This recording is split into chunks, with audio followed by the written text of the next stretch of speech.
Oi, eu vim fazer a matrícula. Você tá com RG aí? Aqui. E qual é o seu nome? Aí no RG. Não seu nome de registro, seu nome social, seu nome de verdade.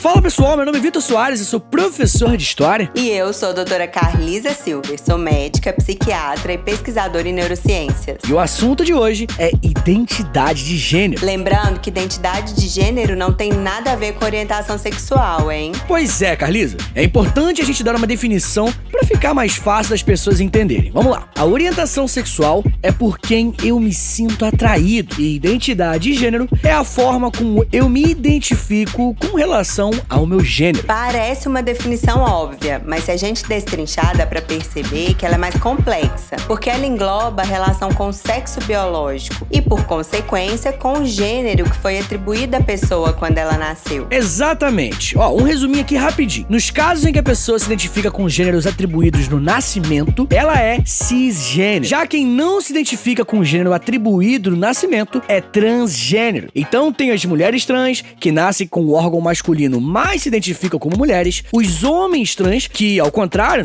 nascem com o órgão feminino e se identificam como homens. Existem as travestis, que é uma denominação bem latino-americana para aquelas pessoas que passam a se identificar e construir nelas mesmas o gênero oposto ao atribuído no nascimento e que podem ou não modificar seus corpos. E tem também as pessoas intersexo. A pessoa intersexo é aquela que nasce com a anatomia sexual que não permite uma classificação binária do seu sexo biológico. Mas vale lembrar que intersexo não é identidade de gênero e nem uma orientação sexual, é uma condição biológica. Mas voltando à questão da identidade, existem as pessoas que não se identificam com nenhum desses gêneros ou que se identificam com mais de um. Então, tem as pessoas não binárias, que não se limitam às categorias de masculino e feminino, tem as pessoas agênero, que são aquelas que não se identificam com gênero nenhum, tem as pessoas com gênero fluido, que transitam por diferentes gêneros desse espectro. Esse espectro é bastante amplo, e isso não é de agora não, tá? Inclusive, existem exemplos na história de sociedades que reconheciam isso, como é o caso de grupos étnicos nativos da América do Norte, como os Navarro, os Dakota, os Ojibwas e os Cheyenne. Para esses indígenas norte-americanos, não existia um padrão binário de gênero como na sociedade europeia. Eles reconheciam 5 gêneros diferentes: feminino, o masculino, o feminino de 2 espíritos, o masculino de 2 espíritos e o transgênero. Isso mostra como a noção de gênero está ligada mais à questão cultural que qualquer outra coisa. O gênero não existe naturalmente, mas é construído à medida que as pessoas vão expressando seus gêneros em sociedade. Eu acho que por isso mesmo que ao longo da história, em diferentes sociedades, sempre houve pessoas que expressaram gêneros diferentes desses padrões. Inclusive, dentre os próprios europeus que tentaram dizimar as identidades de gênero dos nativos americanos, também existem casos históricos de pessoas com identidades e gêneros que fugiam do padrão, hoje chamado de cisnormativo. Por exemplo, tem um cara lá do século XVIII chamado Chevalier d'Eon, mas vamos chamar de Che. O Che, ele foi recrutado para o serviço de espionagem francês. E já na primeira missão dele, ele teve que ir para a Rússia, usando uma identidade falsa. Ele se vestiu de mulher pela primeira vez. E depois disso, a cada missão, ele ia gostando mais e mais de se travestir. Até que chegou uma hora que ela passou a declarar que nasceu mulher, que era mulher e também só se vestia de mulher. E o mais curioso é que o Luís XVI e a Maria Antonieta, o rei e a rainha da França na época, acharam aquilo tranquilão, moleque. Eles falaram o seguinte: de boa, fica aí. Aceitaram na boa a transição de gênero da tia. E isso aconteceu o quê? 3 séculos atrás?